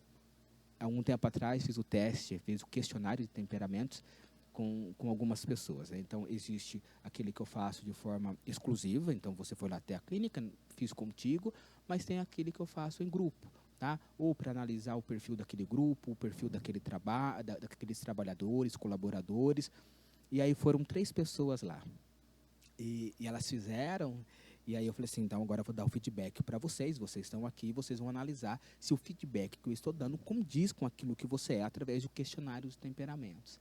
Então as 3 falaram, olha só, é melhor do que ir na cartomante. Você falou tudo, é tudo isso. É tudo isso que eu sou. É tudo isso, eu sou isso mesmo. Não, é científico. Então, existe um estudo científico por detrás de tudo isso, né? E de fato, eu sou apaixonado pelo questionário dos temperamentos. Que legal. Você pode citar algumas características de cada um, só para as pessoas entenderem? Olha, nós temos uma linguagem rápida, o que cada um significa, uma linguagem bem rápida. Por exemplo, sanguíneo. Não tem ninguém que ame igual o sanguíneo. O sanguíneo, às vezes as pessoas pensam que é uma pessoa explosiva. É sanguíneo, é explosivo. Não é. O sanguíneo, ele é impulsivo. Quando viu, já fez. Quando viu, já prometeu. Quando ele está alegre, então, ele promete tantas coisas. Tá? Por exemplo, eu vou trazer uma leitura dentro da igreja. Tá? O sanguíneo alegre. Não, pastor, eu vou. Pode me chamar, eu vou para a oração, eu vou fazer a visita, eu vou levar a cesta básica, eu vou fazer isso. No outro dia, fez qualquer outra coisa, esqueceu, porque estava num momento de alegria, de euforia tão grande, que ele faz diversos tipos de promessas, mas não tem ninguém que ama igual o sanguíneo. Ele tem um coração grande, só que ele é muito impulsivo, né? Mas ele tem um coração grande, ele é cheio de amor, ele é uma pessoa que ele perdoa com facilidade, porque ele ama com facilidade as pessoas, ele é apaixonado pelas pessoas, ele consegue ter uma boa comunicação. Então, vai identificar um sanguíneo, ele tem uma boa comunicação. Ele chega, todo mundo sabe que ele chegou. Tá? É o sanguíneo chegando, todo mundo sabe. Um sorriso largo, um sorriso gostoso, com piada. Mas o sanguíneo, quando ele está na impulsividade dele, é um sanguíneo que é desorganizado nos relacionamentos amorosos. Tá? Namora um, namora outro, daqui a pouco está largando, está voltando, está chorando de amor, daqui a pouco está perdoando. Daqui a pouco está chorando de amor de novo. Então, ele é muito desorganizado no campo emocional. Muito desorganizado. Tá? O melancólico. O melancólico, ele tem um poder interessante, que é o analítico. Melancólico analítico. É a pessoa quietinha, de poucas palavras, de poucos amigos, mas é um observador nato. Ele está observando tudo. Talvez ele guarda só para ele. Ninguém sabe. Mas ele está ali, só observando. Ele é uma pessoa que ele ama estar com pessoas, mas ele não gosta de estar com pessoas. Tá? Ele deseja muito, mas ele faz pouco. Quer sair? Quero. Você vai? Não. Deseja muito querer sair. Aí ele até fica dentro dele, poxa, ninguém me convidou. Mas se te convidasse, você iria? Não, eu não iria. Mas ninguém me convidou. Aí ele fica triste por conta disso. Tá? Só que ele é analítico.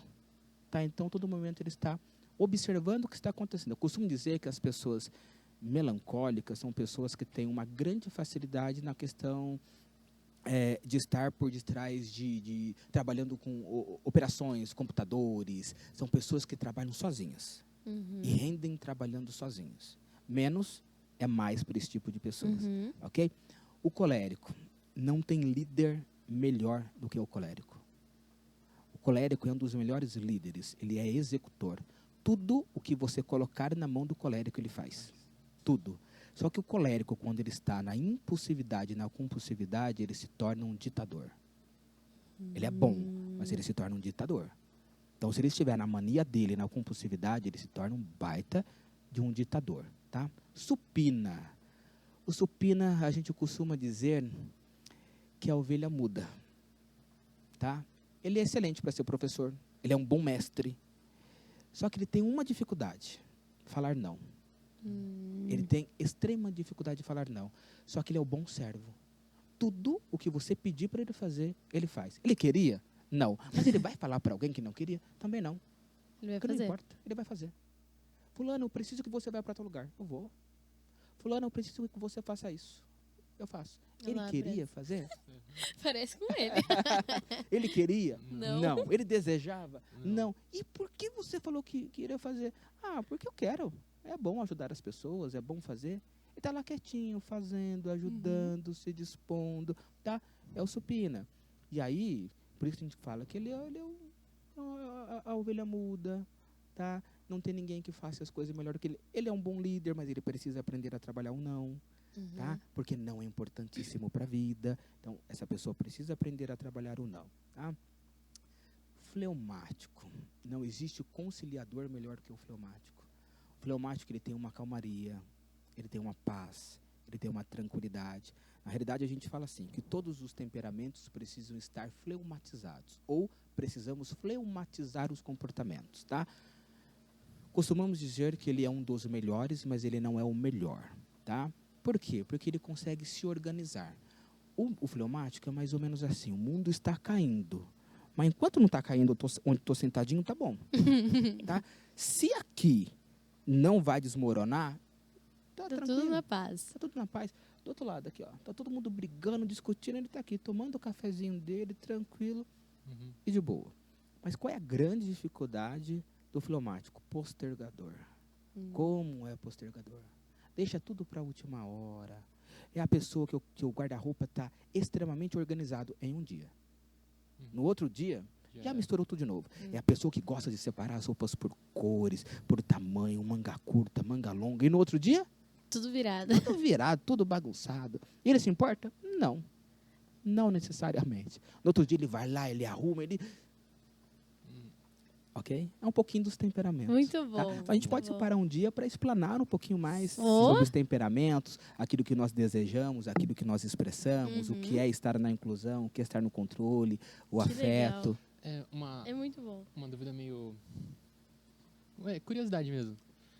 As pessoas nascem com um tipo de temperamento e carregam ele até o fim? Ou no decorrer da vida elas vão mudando o tipo de temperamento delas? Tem como mudar? Nós nascemos com características. E essas características, ao longo do tempo, vai formando a personalidade de quem somos e o que somos. E aí, ao longo do tempo, aquela característica vai ficar mais evidente. Então, eu vou dar um exemplo aqui dos meus filhos, tá? O meu filho, o Vitor, ele é enérgico. E, ao mesmo tempo, ele é nervoso. Enérgico, nervoso. A minha filha, ela tem um sorriso largo. Ela é receptiva com todo mundo e ela apronta todas. Então, se eu fosse aqui para dizer de forma temperamental quem são os meus filhos, eu vou dizer que a minha filha é sanguínea e eu vou dizer que meu filho é melancólico e colérico. Tá? Por quê? Porque é no tempo dele, é do jeito dele, é da forma com que ele gosta. Ele direciona as coisas. E ela é direcionada pelo ambiente, pelo espaço. Então, conforme as coisas estão alegres, ela vai embora. Tá? Ela está vivendo a vidinha dela. Então, sim, nós nascemos com uma baita de uma predisposição, mas ao longo do tempo nós estamos sendo o quê? Formados. Porque a personalidade de uma criança, ela vai estar formada a partir dos seus 7, 8 aninhos de idade, tá? O ambiente vai influenciar muito nisso, os pais vão influenciar muito nisso. Então, aquela criança, aquele adolescente, ela vai começando a se moldar, inclusive dentro do teu perfil psicológico. Então, se é para responder sim ou não, sim, nós nascemos já com uma predisposição. O que nós precisamos é guiar aquele tipo de temperamento de uma forma muito mais positiva para o desenvolvimento. Tá? Existe uma escola no município de Campinas eu não vou lembrar o nome dela agora, mas depois eu passo para vocês, inclusive para vocês colocarem aí na descrição, tá? Para que as pessoas possam acessar. Ela trabalha com os temperamentos com crianças e adolescentes. Que legal. Então, ela identifica o temperamento. Então, qual é a roupa que aquela criança gosta, qual é o tom de cor que Isso a criança tudo gosta, dá pra como ela Que interage legal. com as demais crianças. Então, não é porque a criança está interagindo pouco que ela não consegue ter uma sociabilidade com as demais pessoas. Ela consegue ser sociável, mas existe um temperamento que o menos é mais para ela. Tá? Diferente do sanguíneo, que se relaciona até com o cachorro que está passando na rua. Né? Tá lá Que na grade da dado. escola Conversando. Conversando. Né? Que legal, muito bom mesmo. Nossa, muito bom. Aprendi várias coisas aqui já, não tem nem que perguntar de tanta coisa que chegou. A gente só consegue saber que tipo de temperamento é fazendo terapia ou tem alguma forma que a gente pode Tem um descobrir? questionário. Tem um questionário. Então, eu gostaria de saber qual é o meu temperamento. Eu não quero fazer terapia, mas eu quero saber qual é o meu temperamento. Então, eu tenho um questionário de temperamentos, né? E aí a pessoa consegue agendar comigo e eu vou fazer. Então, tem um questionário e através do questionário a pessoa vai ter ciência, Que né? legal. Geralmente, eu levo de 3 a 4 sessões para ter um trabalho com a pessoa. Então, é uma sessão para o questionário, é uma sessão para o feedback completo, então ela entendendo, e depois as 2 últimas sessões para ela entender de uma forma muito mais fragmentada. Cada ponto que nós da abordamos, personalidade dele. inclusão, controle, afeto, os pontos dentro de cada área. Então leva de 3 a 4 sessões. Legal, Legal. muito bom, muito bom. Curiosidade, você tem interesse. É muito Percebi. legal, né? O Brandes adora, cara. Mas é legal, eu tenho curiosidade também. A gente deduz, mas óbvio que é só dedução. Exato. Acompanhando com um profissional é outra coisa. E a questão, então, da depressão, da crise de ansiedade, você aconselha a terapia, o acompanhamento para que as pessoas fiquem bem nesse sentido. E tem cura, né? A pessoa consegue... o termo que a gente usou, né? Verdade. Controle emocional. A pessoa consegue controlar emocionalmente. Eu consigo controlar meu emocional? Não. Vamos lá. Nós não conseguimos controlar as nossas emoções, tá? O que nós conseguimos fazer é gerenciar as nossas emoções. Jonatas, tem diferença? Uma baita de uma diferença. E eu vou explicar através de um comportamento. Eu sempre cito o cachorro, não sei porquê, né? Mas eu vou citar novamente um cachorro. Né? Não, eu vou trazer um exemplo diferente. Então, nós estamos aqui, né? Fazendo esse trabalho bonito que vocês me convidaram. Estou à disposição para outras vezes, inclusive. Tá? Com certeza. Então, nós estamos aqui nesse bate-papo gostoso. E, de repente, a gente ouve um barulho na porta, uma pessoa abre a porta e entra com um monte de metralhadora aqui. Ok? Qual é o controle emocional que nós vamos ter? Nenhum. Tá? Tem aquele que vai falar assim, não, eu vou usar alguns termos aqui, eu sou um machão. Eu vou para cima, eu isso e aquilo. Ele pensando. Porque o controle emocional, quando nós citamos controle emocional, é o que nós pensamos de como vamos nos comportar mediante uma situação. Tá? Esse pensamento diante de uma situação, ele não existe. Porque não, eu sou machão, eu vou para cima, eu vou arrancar a arma da mão dele, né? Ok, a pessoa arrebentou a porta, entrou aqui com metralhadoras, o que aquela pessoa faz? Desmaia. Desmaia. Desmaiou. O outro sai correndo, fecha a porta e deixa todo mundo preso aqui dentro. Tá? O outro chora, o outro começa a dar risada. Por quê? Porque de verdade eu não controlo as minhas emoções. Mas o que eu faço? Eu faço o gerenciamento dela. Tá bom, o que é o gerenciamento? Eu sei que o bairro é um bairro perigoso. Eu vou deixar o portão aberto? Facilitando a entrada? Eu sei que o bairro é um bairro perigoso. Eu vou dar sopra para o azar com alguns tipos de comportamento. Então, o que eu faço é o trabalho preventivo.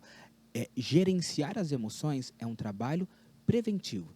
Então, quais são as possibilidades que eu tenho de fazer com que aquela situação dê ruim? Então, eu vou fazer o trabalho preventivo. Você está lá com o teu carro ou com a tua moto, está dizendo que depois de 10 mil quilômetros você precisa trocar o teu óleo, ok? Trabalho preventivo, troca com 8.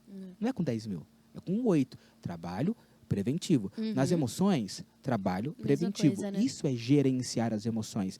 Porque eu não sei como eu vou reagir quando uma situação estiver acontecendo. Ou seja, eu não tenho controle sobre as minhas emoções. Eu tenho gerenciamento. E aí, quando a gente entra dentro da questão de inteligência emocional, nós temos 5 eixos, tá? Autoconsciência. Então, o primeiro eixo. O que é autoconsciência? É quando eu consigo observar as minhas emoções.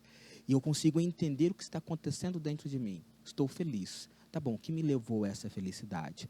Estou triste. Estou zangado, estou com raiva. Então, a autoconsciência vai fazer com que eu consiga entender de verdade o que está acontecendo dentro de mim. Por quê? Porque as emoções não é um ato consciente. Eu não consigo ter um ato consciente da minha emoção. Vou explicar melhor. Agora eu vou ficar feliz. Pronto, estou feliz. Agora eu vou ficar triste. Pronto, estou triste. Não. A emoção, ela não é um ato consciente. Ela não é um comportamento. Ela é evocada através de uma situação. Ela evoca um sentimento dentro de mim, tá? Ok. Que legal. O que é um ato consolidado? Um comportamento eu decidi pegar esta caneca e mudar de posição. Eu decidi fazer isso e fiz. Eu cumpri. É emoção? Não. Ela acontece. É. Então, ela não é um ato consciente. Isso aqui é um ato consciente. Tá? O comportamento ele é um ato consciente. Por mais que seja um comportamento disfuncional. A pessoa está se comportando de forma inadequada. Talvez pela distorção de um pensamento, crenças irracionais, né? Pensamentos automáticos disfuncionais. E a pessoa tem um comportamento errado. Ok? Mas é um comportamento. A emoção não. A emoção ela só surge, só acontece, aparece. né? Então a pessoa precisa ter essa autoconsciência, tá? Ok. Então, dentro dos 5 pilares aí da inteligência emocional, primeiro. Segundo, autogerenciamento. O que eu acabei de falar. Tá bom, existe essa emoção. E como eu vou gerenciar as minhas emoções dentro de mim? Como eu vou lidar com a raiva? É certo e é normal ter raiva? Lógico que é um sentimento. É normal ter raiva. Mas a questão é como eu vou me comportar quando eu estiver com raiva. Gerenciar isso antes Gerenciar. de acontecer. Para que eu consiga gerenciar as minhas emoções, Jonatas, então, já que não tenho um controle, como eu vou gerenciar as minhas emoções? Tendo o autoconhecimento. Quando eu consigo ter o autoconhecimento do que eu sou, do que eu estou sentindo e como eu me comporto, eu consigo ter um autogerenciamento. Tá? Legal. Então, o segundo pilarzinho aí. Terceiro, automotivação. Tá? Então, é o poder que eu tenho de motivar de forma interna. Porque a motivação ela nunca pode ser externa. Porque o externo, uma hora ou outra, ele vai acabar. Então, é a pessoa que ama esportes radicais. E por algum motivo ela era impedida de fazer. Mas era a motivação que ela tinha. O que vai acontecer agora com ela? Ela vai entrar num sintoma depressivos, ela vai ter depressão, ela vai ter crises, ela vai ter ansiedade, porque ela tinha o esporte, ela tinha a aventura, ela tinha a moto ou o carro como um fator de motivação. A motivação ela nunca pode ser externa. A motivação ela tem que ser interna. Legal. Ok? Muito bom. Depois a gente passa para o quarto pilarzinho, que é a consciência social. Então, a consciência social é a habilidade que eu tenho de olhar para você e identificar os seus sentimentos, as suas emoções, ou melhor, as suas emoções, né? O sentimento acontece lá dentro, ninguém identifica. As emoções são externalizadas, tá? De uma forma bem simples de explicar, ok? Então, eu consigo olhar para você, identificar o que está acontecendo, eu consigo ter a empatia, eu consigo te ouvir. A dificuldade que nós temos no dia de hoje é ouvir as pessoas, tá? A gente tem uma disputa de falar que o nosso é melhor ou pior, não é? É aquela conversa de a pessoa chega e fala assim, nossa, você sabia? Eu estou fazendo um curso de engenharia. Ah, que legal, mas eu estou fazendo em psicologia. Nossa, eu estou com uma dor de cabeça. Nossa, estou com dor de cabeça no pé, na coluna. Então, sempre o outro tem uma necessidade de falar dele mesmo. Então, a consciência social nos leva a entender o outro. Deixa o outro falar. Poxa, que legal. Tá fazendo engenharia? Bacana. Pretende trabalhar aonde? Deixa a pessoa explorar. Então, é a consciência social. E depois, o quinto e último pilarzinho dentro da inteligência emocional é o gerenciamento de relacionamentos. Tá? Então, como eu vou? Isso é dentro de uma relação conjugal, ou com o pai, com a mãe, com o namorado, com a namorada. Como que eu vou conseguir entender o outro, saber o que o outro quer e entender que, poxa, falhei. Né? Então, aí entra a questão da comunicação. Tá? Então, como nós estamos nos comunicando? O quão assertivo nós estamos sendo? Tá? Então, é um leque que abre dentro da inteligência emocional e que vai validar que nós não temos controle sobre as coisas. Nós temos o gerenciamento. E o gerenciamento entra dentro desses 5 conceitos de inteligência emocional. Muito bom. Nossa, muito bom saber sobre isso. Sim. Muito bom. Nossa, a gente... A hora passou aqui. A gente nem viu. Com Muito certeza bom. vamos Nossa, a gente precisar de uma parte 2. Vamos precisar de uma parte 2, com certeza. São muitos assuntos assim que a gente quer saber mais sobre, né? Tipo, sim. Acho que hoje deu para dar um overview de tudo, assim. Em geral. Mas para se aprofundar mais, para Muito saber bom. mais, né? Muito bom mesmo. Tem uma perguntinha aqui, Má, para fazer. Diga aí. Da Letícia, posso fazer? Pode, fica à vontade. Normalmente nós mandamos pro pessoal lá e para eles mandarem as perguntas pra gente, né? O que eles têm, o que eles querem saber. E a Letícia, que tá ali atrás, perguntou: como a terapia pode ser usada para fortalecer o relacionamento com Deus e a jornada espiritual de alguém? Nossa, excelente pergunta, eu gostei disso. Aí a gente volta lá para os conceitos da inteligência emocional. Autoconhecimento, né? Autoconhecimento. E autoconhecimento, inclusive dentro dessa tríade comportamental, ok? Dentro daquilo que nós acreditamos, que nós confessamos como cristãos, nós não pertencemos a este mundo. Não é isso? Não é isso que nós acreditamos? Sim. E respeitando, inclusive, a cada segmento religioso. Tem aqueles que acreditam na reencarnação, né? Cada um tem aquele que acredita no purgatório, cada um tem a sua crença religiosa. A minha crença religiosa, e nós não devemos, como cristãos, ter medo de expressá-las, eu acredito que esse mundo não me pertence. Existe um outro lugar, uma outra moradia, e eu estou aqui de passagem, mas eu tenho uma grande responsabilidade por estar aqui de passagem, autoconhecimento. Então, quem eu sou em Deus? O que Deus representa para mim? E o que eu preciso fazer para alcançar essa ligação no mundo espiritual, autoconsciência. Então, por exemplo, quando nós vamos para a terapia nós não falamos de religião, tá? Mas a terapia faz com que a gente esteja conectado com a gente mesmo para que possamos entender o que eu preciso trabalhar no meu caráter. Porque, às vezes, o que me distancia de Deus não é apenas a questão espiritual, é o meu caráter.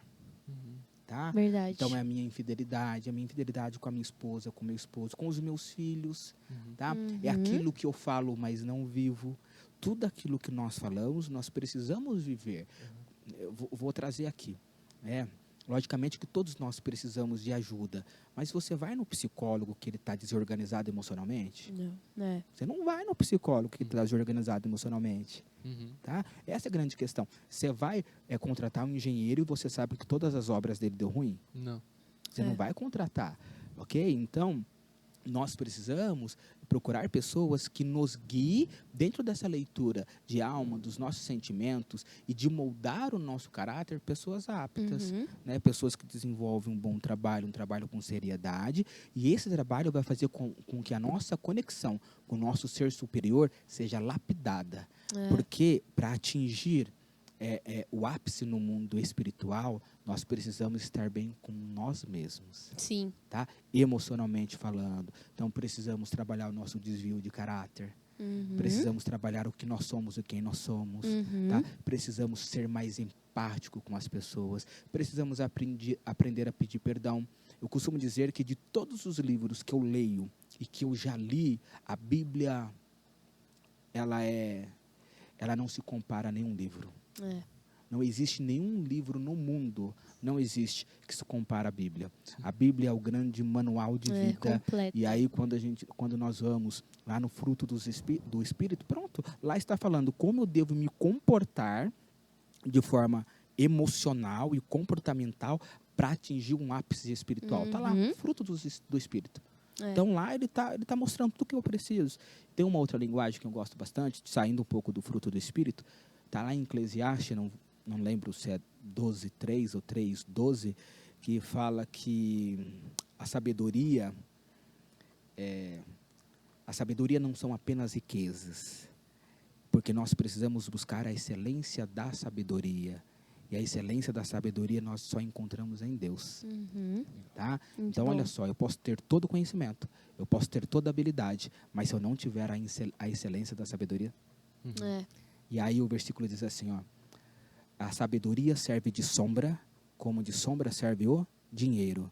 Mas a excelência da sabedoria é que dá vida ao seu possuidor. Se eu tivesse falado esta frase e não tivesse colocado uma referência cristã, nossa, que filósofo top que falou isso, né? Mas quando as pessoas falam, então está na Bíblia, as pessoas refutam, né? Então a Bíblia é um grande manual de vida, não é para o cristão. Sim. É para o homem, é o grande manual de vida. Muito bom, muito bom. E tudo que nós fomos aperfeiçoados emocionalmente vai nos aproximar do Senhor, né? Estreito caminho para Ele, né? Bem ajustados, alinhados com Ele. Muito Olha só, bom. Deus mandou um urubu alimentar um profeta, Elias, né? Estava lá na caverna, escondidinho. O que estava acontecendo com ele? Ele estava com medo, tá? Porque ele precisava levar uma mensagem, mas ele estava com medo de levar aquela mensagem. Mas ele precisava, ele sabia o que ele precisava fazer. Só que em um período ele se isolou, ele se guardou. Ele estava, gente, nós temos medo. É natural ter medo, é natural sentir tristeza, é natural em alguns momentos nós termos aquele sentimento de estarmos impotentes mediante uma situação, é natural. E ele estava passando por isso. Mas enquanto ele estava passando pelo processo da vida dele, ele precisava ser ressignificado, teve um baita de um psicólogo que trabalhou com ele, foi um psicólogo chamado Deus, tá? Que fez um trabalho com ele.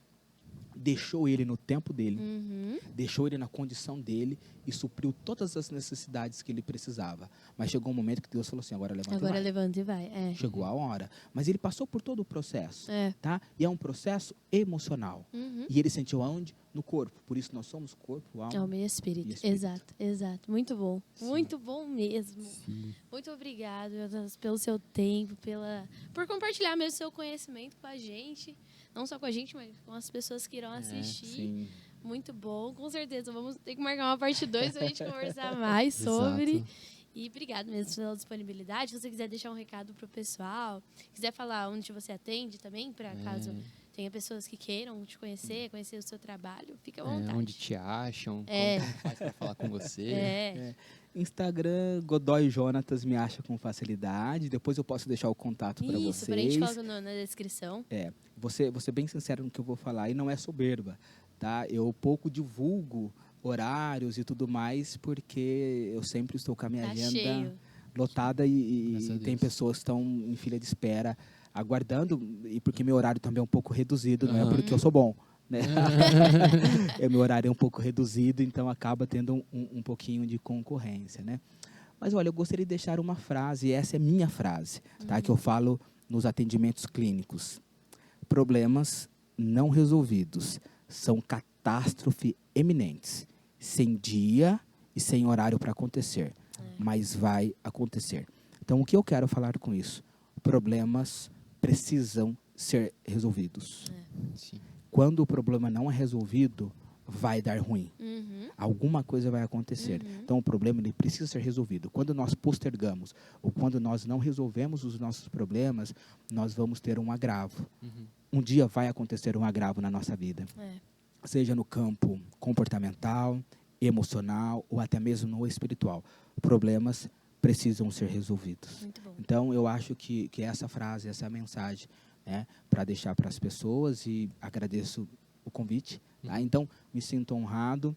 E de verdade, o conhecimento ele não é meu. O conhecimento ele precisa ser compartilhado. Tá? E aí eu vou contar uma experiência. Posso, para terminar? Posso. Eu gosto de falar sobre isso, e eu falo isso para alguns jovens quando estou fazendo o atendimento, quando estou na igreja ministrando, que eu ministro também. Então, quando estou na igreja ministrando. Quando minha mãe estava gestante de mim, ela ficou durante 6 meses sem se alimentar. Então, ela não conseguia se alimentar. Eu sou uma pessoa que eu acredito muito em Deus. Eu acredito na força superior, na força sobrenatural. Eu acredito nisso. Ela ficou 6 meses sem poder se alimentar. E ela fez uma oração porque ela não queria abortar, né? E o próximo passo seria o aborto. E ela não queria abortar, ela queria ter aquele filho. Se Deus deu a oportunidade de ela gerar o filho, ela queria concluir aquilo. E o médico falou assim para ela, olha, mas você não vai conseguir, porque você está 6 meses sem comer. Eu não posso dar continuidade a essa gestação. O teu filho, com certeza, ele vai nascer cego, ele vai nascer mudo, ele não vai conseguir andar, ele vai vegetar, porque ninguém sobrevive com o feto dentro da barriga Se alimentar. 6 Sim, meses. alimentar, E você está 6 meses sem comer nada, não tem como. E ela fez uma oração. E aí, no dia que ela fez uma oração, desceu um anjo do céu e alimentou ela. E a partir deste dia, ela passou a comer. E Nossa, aí, muito a bom. medicina dizia que eu não poderia enxergar, que eu não poderia falar, que eu não iria andar, que eu não ia ter a consciência. E hoje eu sou um psicólogo Olha só, ressignificando a muito vida de bom. pessoas. Então, o que eu Muito quero bom. trazer com isso? O conhecimento ele não é meu, foi Deus que me deu. É. E eu estou compartilhando aquilo que Deus deu para mim. Então, nós somos ferramentas celestiais de Deus nessa terra para compartilhar amor, para compartilhar sabedoria, para compartilhar inteligência. Então, eu faço parte desse povo que um dia não vai mais estar aqui, Amém. que vai estar morando com Deus e compartilhando toda a sabedoria que Deus nos deu. Amém. Então, mais uma vez, agradeço Muito demais bom. a vocês. Imagina, o prazer é nosso. Sim, Muito obrigada muito obrigado, mesmo. Jonathan, pelo seu tempo, Sim. por vir aqui, por compartilhar isso com a gente. É. E é isso. É isso. A gente vai terminar comendo os donuts. É isso. Vocês aí de casa peçam um de vocês. Exato. Muito obrigado por nos Obrigada. acompanharem, por ficarem até aqui. Isso, Então, comentem, curtam, compartilhem. comentem, compartilham, se inscrevam no canal. É isso aí. E é isso. Até o próximo episódio, pessoal. Tchau. Tchau.